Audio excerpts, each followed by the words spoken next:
Following a legislative committee meeting with municipal leaders from all around Connecticut, CCM held a press conference on February 10th to highlight the impact of Connecticut's education cost share funding on local property taxes, municipal budgets, and affordability for residents. On this episode of the Municipal Voice, speakers explain how years of stagnant ECS funding have negatively impacted municipalities and residents, shifting hundreds of millions of dollars in education costs onto local property taxpayers, placing increasing pressure on the household budgets and municipal finances across the state. Local officials will outline why properly funding ECS is critical to improving affordability, stabilizing property taxes, and ensuring equitable support for communities. The Municipal Voice is the Connecticut Conference of Municipalities podcast in collaboration with WNHH LP 103.5 FM. I'm your host, Matt Ford. As always, be sure to give us a like and let us know what you're thinking in the comments. CCM's Municipal Voice podcast continues to present a key forum on important state and local issues. The views expressed do not necessarily reflect the consensus views of CCM or a member of municipal leaders. My name is Joe DeLong. I'm the Executive Director and CEO of the Connecticut Conference of Municipalities. We are an organization that represents nearly, with the exception of one, nearly every city and town in the state of Connecticut. And we're here today to talk about one very simple issue, but to frame that issue in a way that is a little more complex but critically important. Being that it is an election year, and being that it is the start of a legislative session, and being that affordability at the local level is something that's very important to our residents and our elected leaders, constituents all across the state, we're going to probably hear a lot of ideas. We're already hearing ideas and talks about affordability, about property taxes, about ways to give relief, about ways to give rebates, all of those types of things. None of those things we've even heard about the elimination of the car tax, which is really, unless revenue replaces it, is a complete property tax shift out of cars into homes, doesn't really save anybody anything, and in many cases hurts low-income people the most, those who don't have cars. It raises rents, it does those types of things. But the single largest area in municipal budgets that impacts property taxes the most is the line item for public education. It far outweighs all other expenses and all things that impact property taxes. And you're going to hear from 5 municipal officials about how this impacts their areas, how it impacts their relationships, how it impacts their residents. But I just want to give a very simple framing that we don't often hear, because I can tell you there'll be some news articles or things that'll come out of this that'll be mayors ask for more money, mayors ask for more education funding. But what the framing won't be, except for those who really understand it and get it right, is the educational cost-sharing formula, the foundation grant for public ed, where the state pays its share of public education funds, has not been altered since 2013. If that formula had not changed at all, but was tied to inflation, so the state wasn't really giving more, they were in terms of real dollars, if the state was keeping its real dollar contribution the same to public ed, today the state would be paying almost $900 million more a year to public education. Now, what does that mean in real terms? It means that $900 million of the state's proportional share of the inflationary cost of public ed since 2013 till now has been shifted directly out of the state budget and into property taxes. It is the largest property tax driver that there is. Now, a lot of people will look at that number and say, well, that's outrageous. You couldn't keep pace with that. Well, inflation just doesn't work on the expense side. As we know, it works on the revenue side as well. The state of Connecticut during that time annually today is collecting almost $8 billion more a year in revenue than it was in 2013 because of inflation, because of wages going up. In fact, the state's revenue collections have actually outpaced inflation during that time. So at a time when we're getting $9 billion more than we were in 2013 in terms of revenue, we have not increased that proportional share of public ed to the point that we've shifted an additional $900 million into tax increases at the local level into the property tax.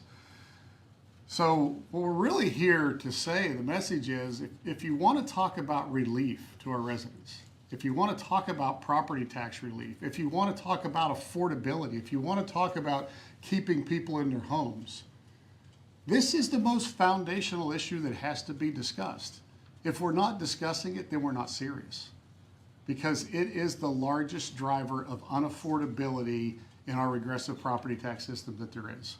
So at this time, I'm going to first call up the mayor of New London, who is the current president of our board of directors for the Connecticut Conference of Municipalities, Mayor Michael Passeron.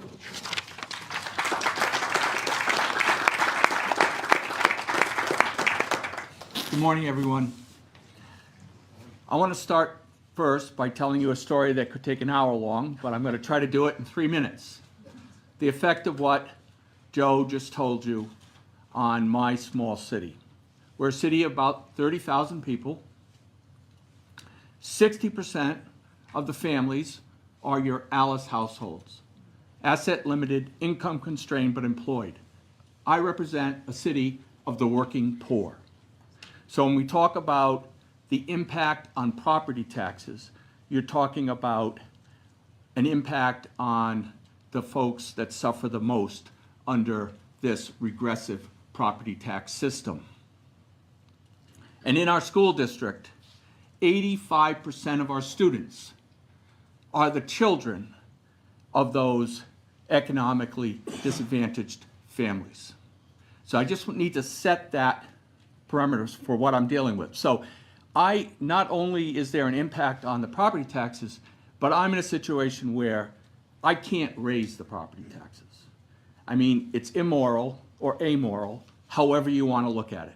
But I will not pass those costs on to those families who are already trying to make ends meet. Excuse me if I'm tough on this, but it's the way I live daily. So it comes to budget time, and it comes to paying for these children's education, and we can't do it.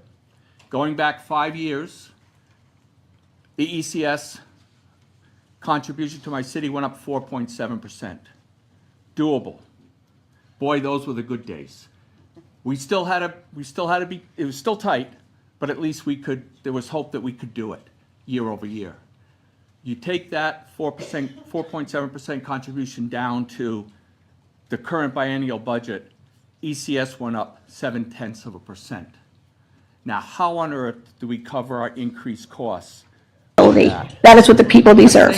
Towns have been doing their part. Now we need the state to do theirs. Thank you. From right here in the backyard of the state capitol, the mayor of Hartford, Mayor Arunan Arulapalam. We've heard from a number of my colleagues who spoke incredibly eloquently about the challenges that all of our communities are facing. And you guys have heard our stories in Hartford. You've reported on. Even lowering our mill rate 10 mills, we could barely save our families from an unbearable property tax increase. You're talking of the perfect storm. So we couldn't increase our education budget. We couldn't increase our city budget. We just had to cannibalize ourselves. We cannibalized ourselves again this year, and we'll be cannibalizing ourselves next year. And the worst part about this is the education folks don't understand that, yes, our children are getting cheated, but no, our city can't do anything to help that. We are helpless to help that. It just isn't money there. And so it's a tough situation. This year, now that's a sad story, but this year I'm optimistic, okay? Because with all of these municipal officials behind me, hearing great things from our legislative delegation, hearing great things from our governor, we're confident that we're going to come through this year with reform on ECS, with a brighter path, increase in the foundation amount, and a path forward to phase in equitable funding of our education system. Another one of our great mayors who has been such a leader on this issue, last year even bringing a lot of children to the Capitol to talk about, their schools, their leaky roofs, their, dealing with challenging things within the classroom that we won't go all into here, but has really been an outspoken voice, but at the same time a collaborator to figure out a way to do it better. Mayor Justin Elicker of New Haven.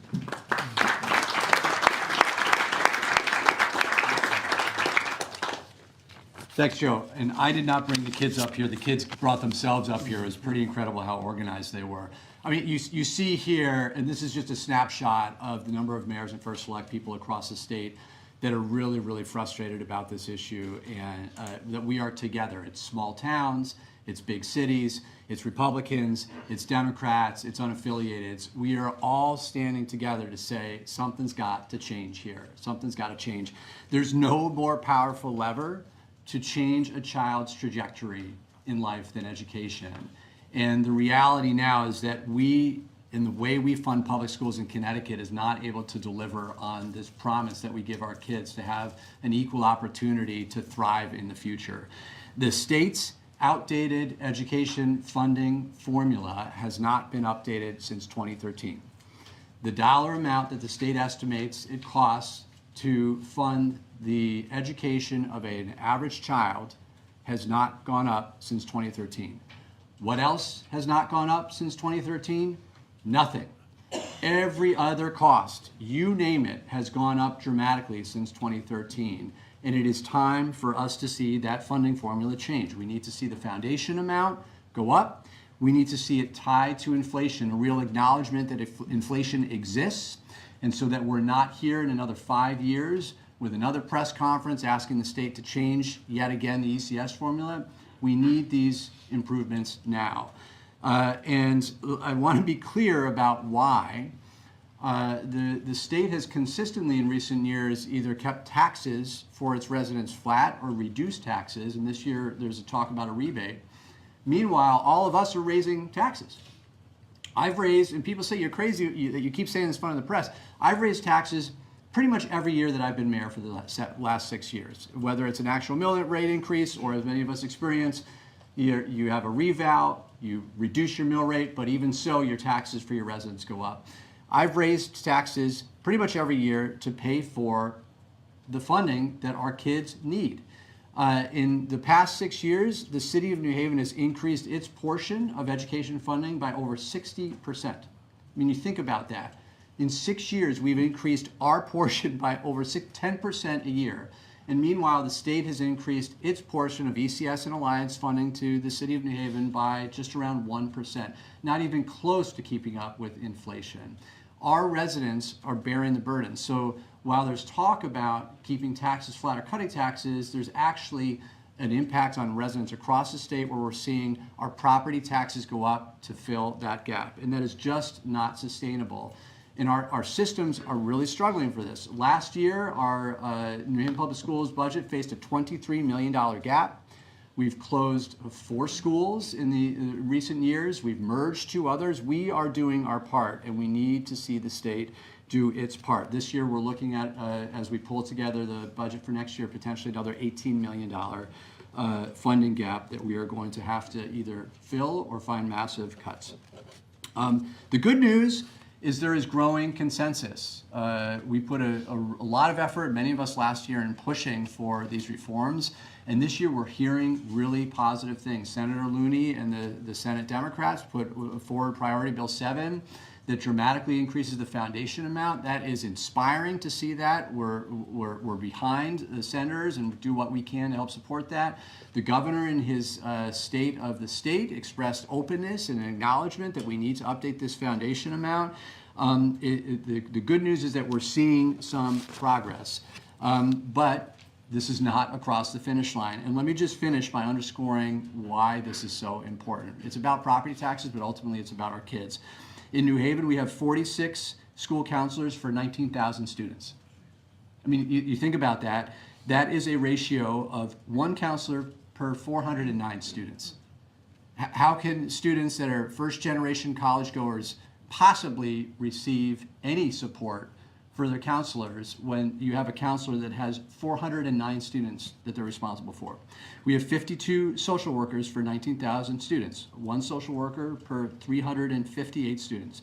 School psychologists, we have 27 for 19,000 students.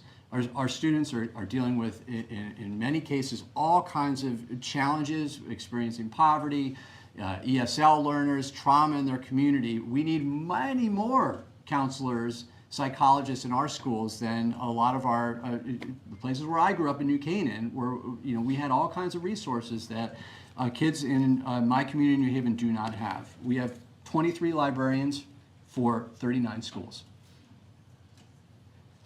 Our kids need this support. This is the time to do it. I'm cautiously optimistic because we have an incredible coalition here. We got to get this across the finish line. Thank you.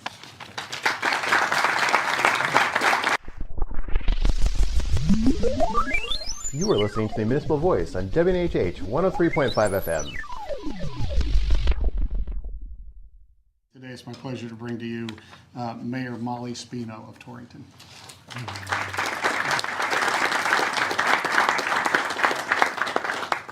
Good morning, everyone. I am Molly Spino. I am the new mayor of the city of Torrington. I'm really proud to be here today. I had some big shoes to fill, as you mentioned, with former Mayor Carbone, but I think I'm doing a pretty good job so far. So I represent a mid-sized city, and in many ways, our community looks very different from others across Connecticut. We're not a large urban center, and we're not a small rural town. But when it comes to the affordability, the pressures we're facing all look very similar. Across Connecticut, rising costs are hitting people where it hurts most. Property taxes continue to climb, and that impact is being felt by seniors on fixed incomes, by our working families, and the renters who are also seeing those expenses being passed down onto them. Whether you live in a city neighborhood, a suburb, or a small town, the bill looks the same no matter what mailbox it shows up in. In Torrington, we saw this pressure very clearly last year with our reval. In many cases, the assessed values of homes doubled. At the same time, commercial properties saw far less impact. The result was a shift in a tax burden away from the commercial properties and onto our homeowners. This wasn't driven by local policy decisions. It was driven by market focus and structural realities that municipalities cannot control. And this is exactly where local governments get squeezed.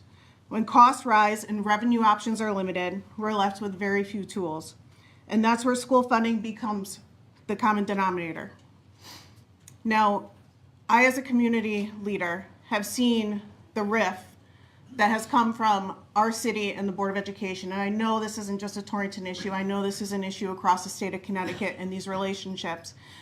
As a municipal leader, I want to fund our schools. I want to have the best school in Connecticut. I want our teachers to have the items that they need to teach our students, and most importantly, I want our students to thrive. But at what cost? Taxing the families out of their homes? We can't do that. So this is why it's so important to be clear about what the issue is and what it is not. This is not a city problem, and it's not a small town problem. It's not an urban issue or a rural one, but it's a statewide policy problem.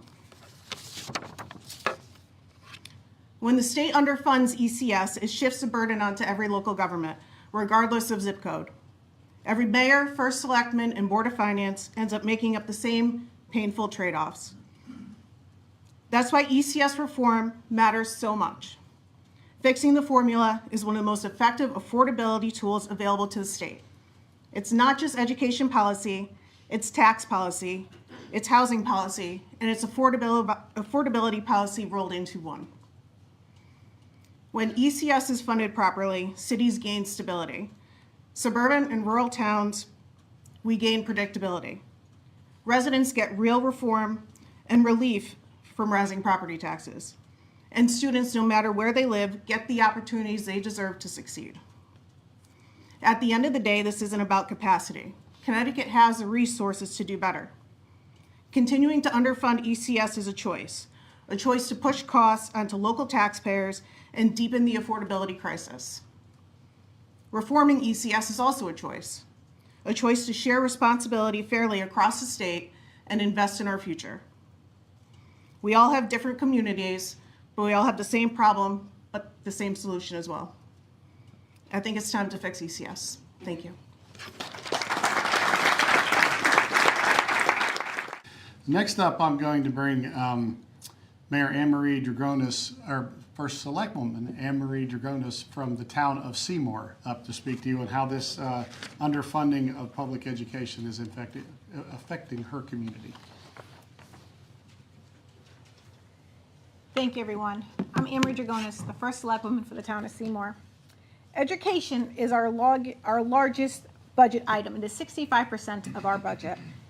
Seniors on fixed income, working families, and renters in our community all feel the property taxes rise. They feel it immediately, not a year or 2 years down the road. When ECS doesn't keep pace with inflation or the actual student needs, towns are left holding the bill. We don't have menus of options like the state does. We can raise property taxes and cut services to our residents. That is it. Neither is acceptable or affordable, or our quality of life, as I like to say. ECS reform is a local tax relief. Fixing the ECS formula is one of the most effective, affordable tools the state has. Every dollar the state fails to fund through ECS shows up on our property bills. ECS reform would reduce pressure on our local tax increases, stabilize municipal budgets, and protect our seniors, our young at hearts, families, single parents, renters, and it would further the cost shifting.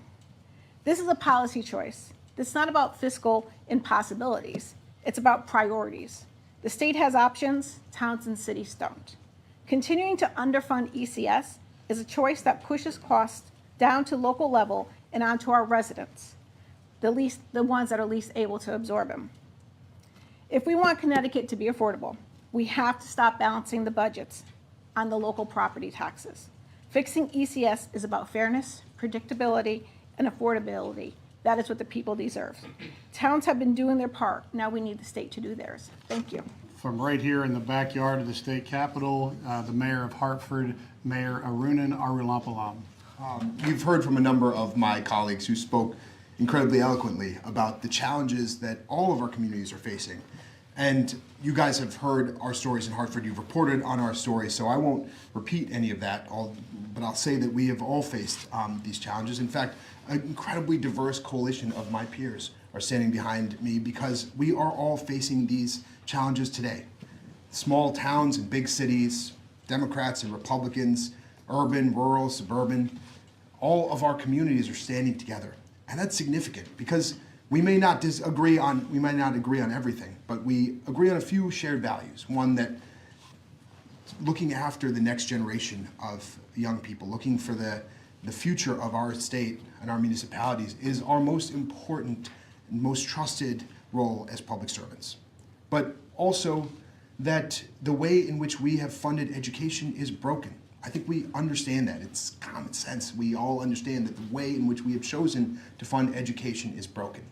We have in Connecticut both the most expensive and the least equitable, least fair form of education funding in the country. And that's a choice. I want to be clear about that. That is a choice that we make, to have the most expensive and the least fair form of education funding. It is a choice that we make year after year when we fail to fix the ECS formula, the education funding formula. It's a choice that we make year after year when we fail to plan for the future. And it is a time to make a different choice, that this year we believe we can make a different choice by fixing our ECS formula and by tying the foundation to inflation so that year after year we acknowledge that education costs are going to rise and we will plan for it, because it is so important that we plan for the future of our children and the future of our municipalities, that every child has access to excellent schools and that every community has access to affordability. And we can do that together. We are standing here not to go to war over this, but because we believe that we can be partners in this.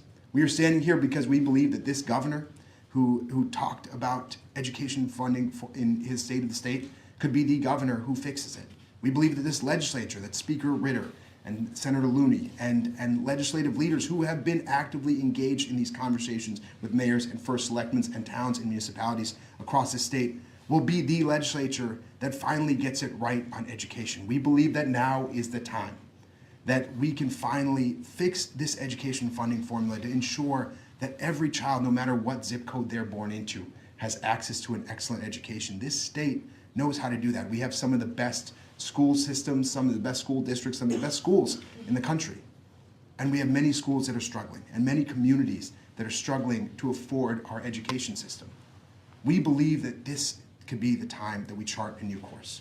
And we're standing here to be partners to this governor, to this legislature, to work together collaboratively to build school districts where every child has access to excellence, where we can all afford a basic way of life, and that we can do that in a way that plans for the future of our educational expenses. We are incredibly optimistic and hopeful that this is the time to chart a different path. Thank you, guys.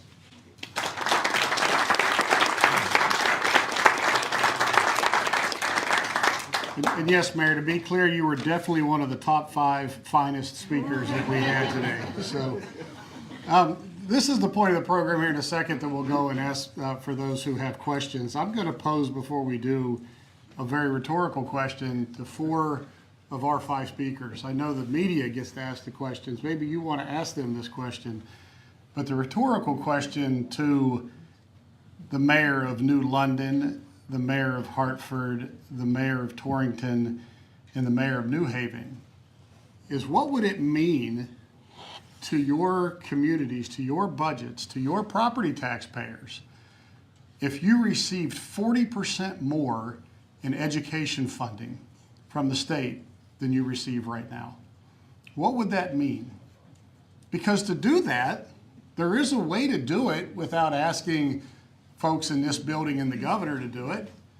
It's to simply pick your cities up and move them north into Massachusetts. Because the state of Massachusetts at the state level does spend 40% more in its 10 lowest spending districts, its 10 lowest funded districts, than Connecticut does. A 40% disparity. That is remarkable. So when you talk about moving, and people talk about moving south or moving here, if you want to have a better education system in those cities that just spoke, just move north, just move right across the border, because they will fund you at a 40% higher level than what we currently do here in Connecticut. I think that really needs to change. And the last thing that I'm going to say, I've never done this before, but I guess because I've been here over a decade, some of these stories I already know how they're going to be written. And one person who's not here, and I'm sure not listening to this, but we'll see articles about it, we'll write about it later, is a friend of mine, somebody who I've had great conversations with over the years. There's a columnist, Mike Powell. And I can already read Mike Powell's article because I've read it for so many years.